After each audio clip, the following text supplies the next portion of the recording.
3 Minutes with Newman. This is Father Juan Velez. Today I will be discussing a topic that I cover in one of the chapters of my book, Holiness in a Secular Age, The Witness of Cardinal Newman. The New Year and the Children of the World.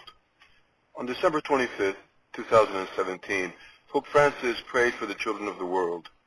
He said that Christmas invites us to focus on the sign of the child and to recognize them in the faces of little children, especially those for whom, like Jesus, there is no place in the inn.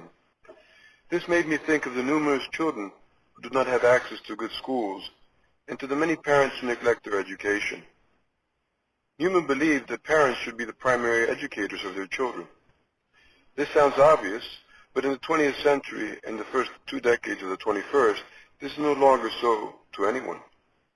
Television, movies, and social media are their prime educators, and many parents are not involved at all in their education, but think that by putting them in a Catholic school, they have fulfilled in large measure their responsibility.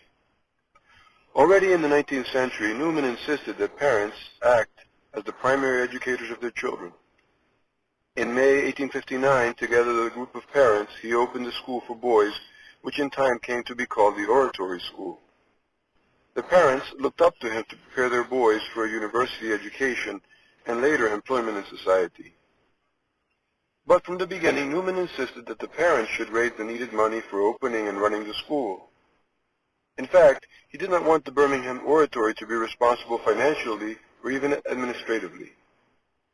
When a sufficient number of parents agreed to fund the school and had discussed the principles and objectives for the school, Newman agreed to found it, and thus, with his reputation, to draw families and their children to the school and to ask the oratory to provide a temporary headmaster.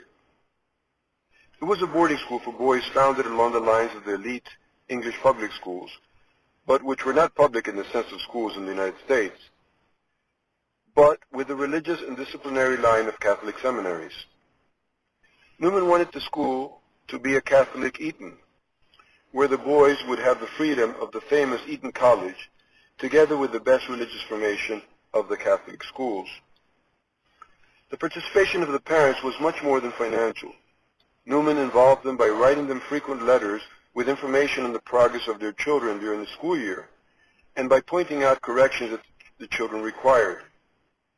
He also asked the parents to guide their summer studies and discuss with them plans for their future university or professional studies. In other words, the parents were fully engaged in the education of their children. The younger boys at the school lived in various houses, each run by a woman called a matron, who acted like their mother and who cared for their health and hygiene and provided them with the necessary meals and affection. Newman chose good teachers, including the young poet Gerard Manley Hopkins, and the academics were demanding. He opened a library for the students, established various prizes for learning competitions, and organized representation of classical plays with scripts adapted to remove immoral content.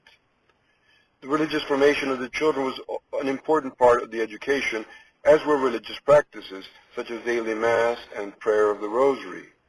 These practices were, however, optional because Newman underlined the value of education in its freedom and responsibility. Earlier on, the most famous student was Hilary Belloc, later a celebrated writer. Another distinguished writer, J.R.R. Tolkien, did not study at the Oratory School, but shortly after Newman's death was educated with the help of the same Oratorian fathers in Birmingham. As we begin the new year 2018, we think of the countless young people who attend schools with poor teaching standards or whose parents are not involved in their education. With the inspiration of educators such as John Henry Newman, John Bosco, Jose Maria Escrivá, and before them, Ignatius of Loyola, parents are challenged to see and embrace the vital role they have as their children's primary educators. And all of us should consider how to support educational enterprises financially, teaching, or volunteering in various capacities. With the intercession of the Holy Family, we will help many children to grow and develop as God's children.